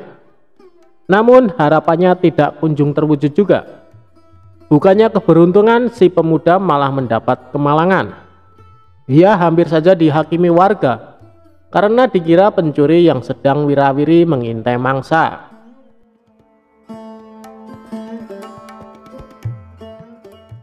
Hari sudah menjelang sore. Dengan perasaan marah dan kecewa, ia akhirnya mencari Abu Nawas meminta pertanggungjawabannya. Setelah bertanya sana-sini, akhirnya ia menemukan Abu Nawas. "Assalamualaikum," sapa pemuda itu. "Waalaikumsalam," Ternyata Tuan. Bagaimana kabar Tuan? Tanya Abu Nawas. Kabar buruk. Aku tidak merasakan keberuntungan apa-apa setelah memakai sendal ini. Malahan, hampir saja aku celaka dihajar warga kampung gara-gara dikira pencuri. Padahal engkau sudah mengatakan jika sendal ini akan membawa keberuntungan kepada pemiliknya. Mana buktinya? Protes si pembeli. Seingat saya, tidak pernah saya mengatakan seperti itu Tuan, sanggah Abu Nawas. Saya hanya mengatakan bahwa sendal ini akan membuat orang yang tidak mempunyai menjadi berpunya. Buktinya adalah Tuan sebelumnya belum memiliki sandal ajaib, sekarang sudah memilikinya, kata Abu Nawas. Mendengar penjelasan Abu Nawas, pemuda itu diam. Ia akhirnya sadar bahwa dirinya sedang salah menafsirkan. Lalu mengapa engkau mengatakan bahwa sandal ini ajaib? Tanya pemuda. Oh, jika itu memang namanya sandal ajaib, bukan sandalnya yang ajaib, jawab Abu Nawas. Jangan percaya kepada barang ajaib, karena percaya pada sesuatu selain Allah Subhanahu wa Ta'ala bisa membuat kita syirik dan akan mendapatkan kesusahan di dunia dan akhirat kelak. Buktinya yang Tuan alami ini hari ini. Oleh karena itu, segeralah bertobat kepada Allah Subhanahu wa Ta'ala, tambah Abu Nawas. Akhirnya dengan perasaan malu, pemuda itu pergi begitu saja tanpa sepatah kata pun. Ia menyadari jika ia telah melakukan kesalahan karena mengharap sesuatu kepada selain Allah Subhanahu wa Ta'ala dan tanpa berusaha. Mulai saat itu pun ia langsung bertobat.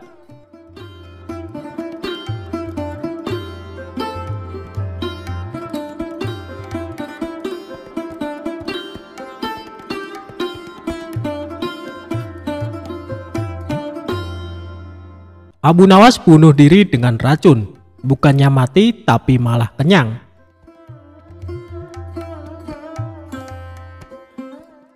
Sebelum menjadi orang kepercayaan Baginda Raja, Abu Nawas pernah bekerja sebagai penjahit. Kala itu, Abu Nawas bekerja sebagai penjahit pakaian pada seorang tuan yang memiliki toko pakaian. Karena sifatnya yang sangat rajin dan ulet dalam bekerja, maka Abu Nawas sangat dipercayai oleh tuan majikannya. Bahkan di tempat kerjanya, Abu Nawas dicap sebagai salah satu pekerja yang paling teladan. Namun sayangnya tuan majikan Abu Nawas adalah orang yang sangat pelit sekali. Bahkan tuannya tersebut tidak pernah memberikan perhatian khusus apalagi bonus kepada Abu Nawas. Tidak jarang tuannya tersebut sering membawa banyak sekali makanan ke tempat usahanya. Namun tidak ada satupun pekerja yang diberikan atau ditawari makanan tersebut. Sehingga sikap tuannya tersebut lama-kelamaan membuat Abu Nawas merasa jengkel.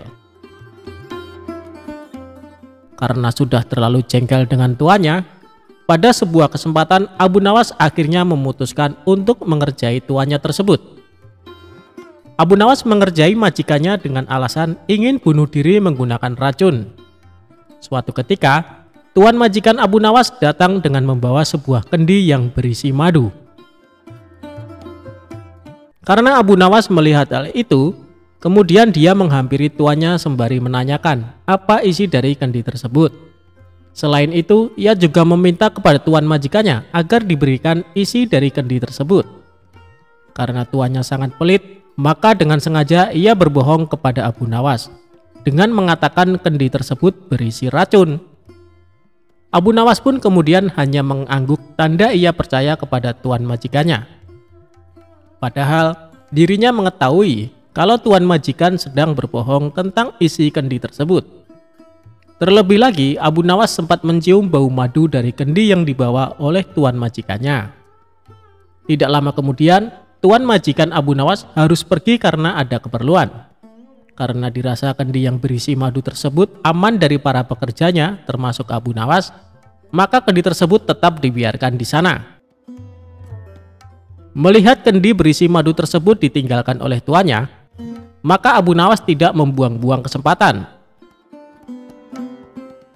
Dia pun berusaha menjual sepotong pakaian dan membeli sebuah roti untuk dimakan dengan madu milik tuannya.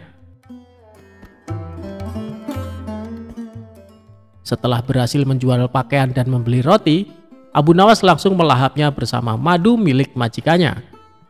Dia pun memakan roti dan madu majikannya dengan sangat lahap. Tanpa sadar, madu tersebut akhirnya habis tidak tersisa. Dalam kondisi yang kekenyangan, Abu Nawas kemudian meletakkan kendi itu ke tempat semula, lalu melanjutkan pekerjaannya. Tidak lama berselang, majikannya pun kembali dan membawa sebungkus roti yang akan dimakan bersama madunya.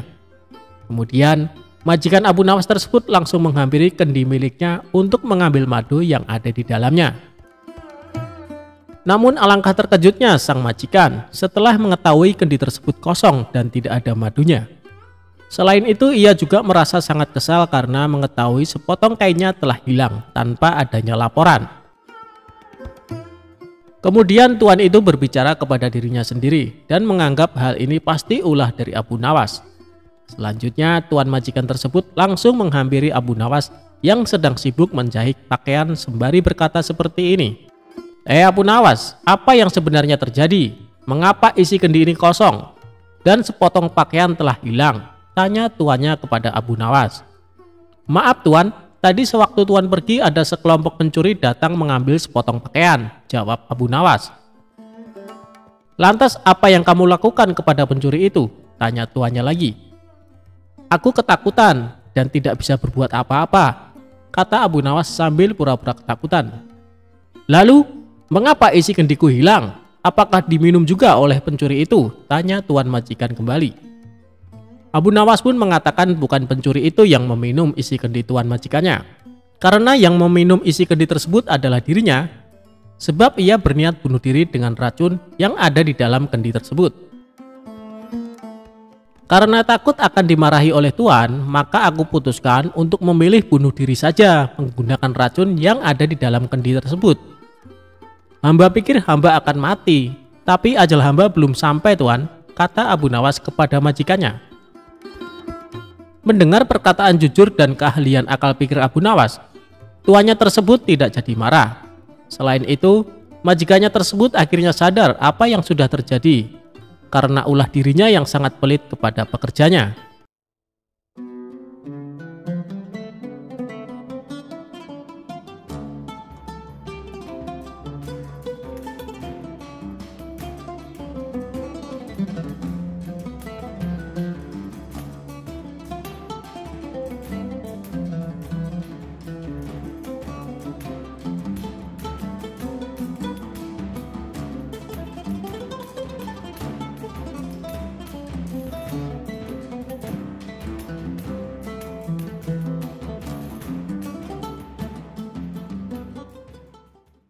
Debat Abu Nawas dan ulama tentang kematian.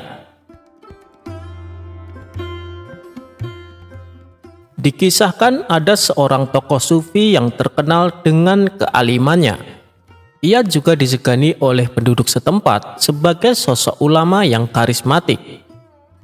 Pada suatu ketika, dia mendengar nama seorang tokoh sufi dari Baghdad yang sering bersikap nyeleneh dan terkadang dianggapnya menyalahi syariat. Tokoh sufi tersebut bernama Abu Nawas. Meskipun demikian, Abu Nawas dianggap masyarakat sebagai tokoh sufi yang tinggi akan ilmu agamanya. Bagaimana mungkin seorang sufi yang tinggi ilmunya sering bersikap nyeleneh dan melanggar syariat? Pikir sang sufi merasa heran. Karena penasaran, ia pun berencana untuk pergi ke Baghdad menemui Abu Nawas. Maka pergilah ia ke kota Baghdad dan mencari alamat rumahnya. Setelah bertanya kepada beberapa warga, akhirnya sampailah ia di kediaman Abu Nawas. Kebetulan saat itu Abu Nawas tengah duduk santai di depan rumahnya. Assalamualaikum, apakah Anda yang bernama Abu Nawas? Tanya sang sufi. Benar, saya Abu Nawas. Lalu Anda siapa dan dari mana Anda? Karena sepertinya Anda bukan orang sini, ujar Abu Nawas. Saya memang bukan orang sini, saya ini musafir dari negeri seberang, balasnya. Abu Nawas pun segera mempersilahkan masuk dan mengajaknya duduk di ruang tamu. Kalau boleh tahu, Ada keperluan apa Tuan mencariku? Tanya Abu Nawas lagi. Saya akan tanya beberapa hal kepada Anda. Apakah Anda keberatan? Kata sang sufi balik bertanya. Oh, tentu saja tidak. Apa yang ingin Anda tanyakan? Ucap Abu Nawas mempersilahkan. Awalnya, sang sufi ini mengajak berdiskusi tentang ilmu agama, mulai dari hukum fikih sampai ilmu ketauhidan. Mendengar cara bicara dan pengetahuannya, barulah Abu Nawas menyadari bahwa tamu yang dihadapannya adalah seorang ulama berilmu tinggi. Wahai Abu Nawas, saya dengar Anda adalah seorang tokoh sufi yang katanya berwawasan luas tentang agama. Tapi saya juga dengar Anda sering bersikap nyeleneh dan terkadang menyalahi syariat, kata sang sufi. Abu Nawas hanya tersenyum mendengar perkataan tamunya tersebut. Lalu, apa yang membuat Anda risau? Bukankah tiap orang berhak dengan pendapatnya? Balas Abu Nawas. Tentu saja boleh, tapi ada batas-batasnya Abu Nawas. Kalau Anda tidak menguasai suatu perkara, akan lebih bijak bila memilih diam, tutur sang sufi. Jadi tujuan Anda datang kemari hanya untuk menceramai saya dan menegur saya? Tanya Abu Nawas.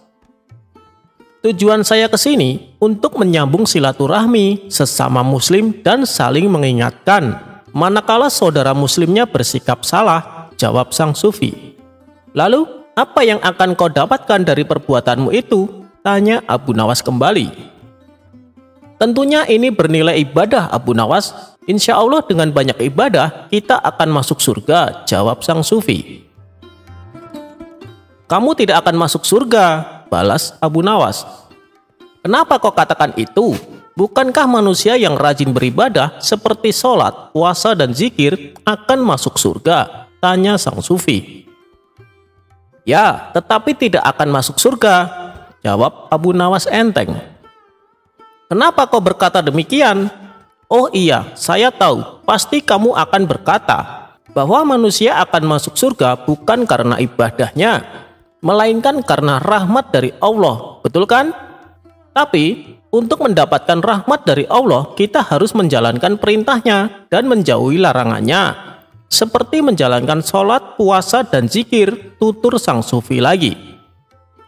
Tidak juga, itu juga belum membuatmu masuk surga, jawab Abu Nawas. Mendengar hal itu, sang sufi mulai emosi. Kamu memang benar-benar sesat, Abu Nawas. Kamu berani mengingkari hadis Nabi, bentak sang sufi. Waduh, kenapa Anda buru-buru emosi? Sedangkan Anda belum mendengar penjelasan saya, balas Abu Nawas sambil tersenyum. Baik, coba kau jelaskan. Kalau memang dengan rajin beribadah dan mendapatkan rahmat Allah, kau anggap tidak bisa masuk surga. Lalu perbuatan apa yang bisa membuat seseorang masuk surga? Tanya sang sufi menahan emosi. Jadi begini, Anda harus mati terlebih dahulu. Tanpa kematian, mana mungkin manusia bisa masuk surga? Kata Abu Nawas menjelaskan. Mendengar penjelasan tersebut, sang sufi pun langsung menjadi malu. Hal itu sama sekali tak terpikirkan olehnya. Tak ingin menahan rasa malu berkepanjangan, sang sufi lalu mohon diri untuk pamit pulang.